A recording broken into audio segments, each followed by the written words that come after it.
ఈరోజు పరిస్థితులు ఎంత గడ్డుగా ఉన్నాయంటే చాలామంది భక్తి సరైన విధంగా లేదు.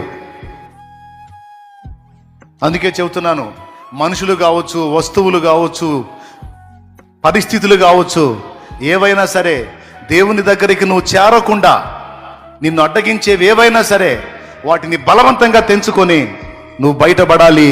నువ్వు దేవునితో గడపటం మాత్రం మానకూడదు. దేవుడితో గడపటం మానేవా, ప్రభావం కోల్పోతావు, శక్తి కోల్పోతావు, శత్రువు గెలుస్తాడు.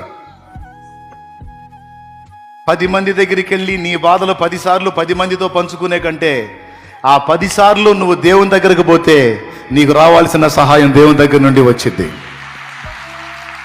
కొంతమంది 10 మంది దగ్గరికి పోతారు వాళ్ళ బాధలు చెప్పుకోవడానికి. 10 మంది దగ్గరికి వెళ్ళి ఒక్కొక్కడికి 10 సార్లు నీ బాధలు చెప్పుకుంటే వాడు ఎవడో తీర్చరు. పాపం, అయ్యో పాపం అంటారు తప్ప ఎవడు తీర్చరు.